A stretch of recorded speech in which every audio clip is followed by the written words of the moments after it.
The Whispering Pines. It was supposed to be a simple hike, a weekend getaway in the mountains, far from the chaos of city life.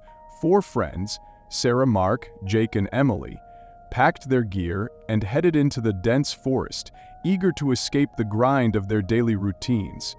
They chose a trail well known for its scenic views and tranquil atmosphere. But as they set foot into the woods, they couldn't shake the feeling that something was off.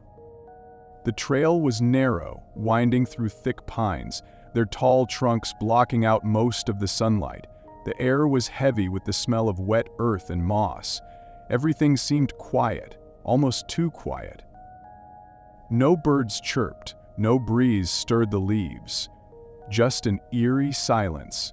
Still, they pressed on, laughing and joking, trying to ignore the unease that crept over them.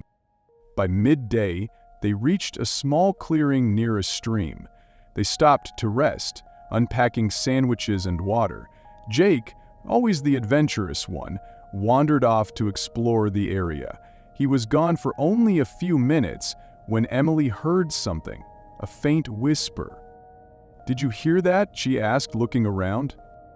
Mark frowned. "It's just the wind." But Emily wasn't so sure. The whisper came again, so soft and distant that, at first, she thought she was imagining it. It sounded like someone calling her name. "Emily." She stood up, her heart pounding. "Did you hear it? It called my name." Sarah and Mark exchanged uneasy glances, but Jake returned just then, interrupting the conversation. "Hey, I found something weird," Jake said, holding up an old weathered map. "I think it's part of the trail. I don't remember this being marked before." Mark shrugged. "We're on the right trail, no need to worry." But Emily couldn't shake the feeling that something was wrong. As they packed up to continue, the whispers grew louder. They couldn't tell where they were coming from, just a rustling of voices in the air, as if the trees themselves were speaking. The wind picked up, carrying with it an unsettling chill.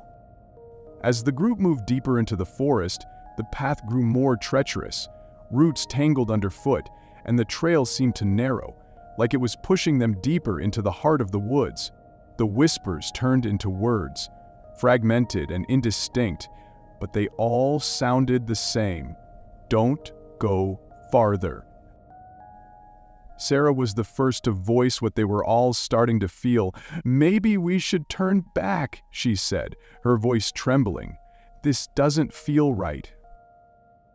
But Jake, determined to press on, laughed it off. "It's just your imagination. Come on, we've come this far." Reluctantly, they continued. Hours passed, and the sun began to dip below the horizon. The trees grew darker, the shadows long and oppressive. The air felt thicker, like it was pressing in on them. They reached a point where the trail split into two paths. One was narrow, overgrown with brambles, while the other led down into a steep ravine. "I say we take the ravine," Jake said, his eyes gleaming with excitement. "We'll get a better view of the valley." Mark hesitated, glancing at Emily and Sarah, who both looked uneasy. "I don't know, something feels wrong about this place." Before anyone could respond, a gust of wind blew through the trees and a low, guttural whisper echoed all around them. It was louder now, a voice they all could hear, clear and malevolent. "Leave, now." Suddenly, the air seemed to grow colder, and the ground beneath them trembled. Emily felt a sharp pang of fear. She grabbed Mark's arm. "We need to go, now." But it was too late. The trees began to shift, their branches twisting unnaturally, like they were reaching for them.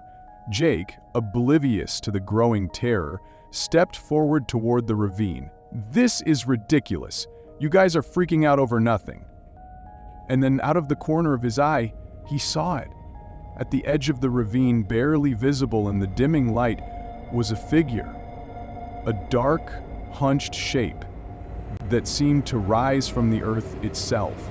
Its face was pale, featureless, except for the hollow, empty sockets where its eyes should have been. Jake froze, his heart hammering in his chest.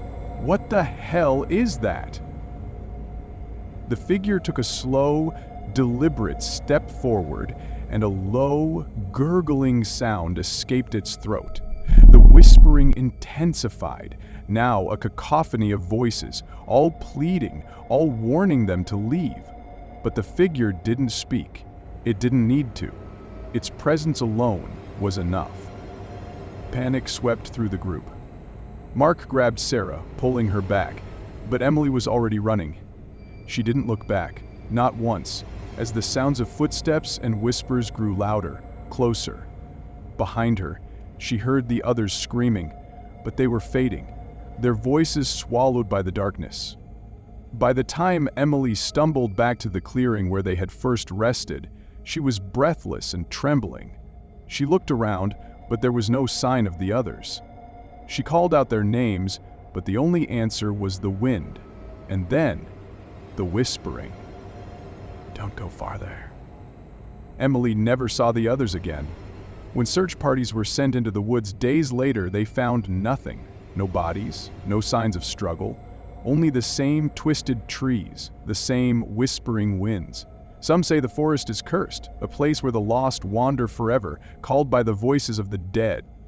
And sometimes, on quiet nights, when the wind is just right, you can still hear the whispers from the trees, warning anyone who dares to enter that they are not alone.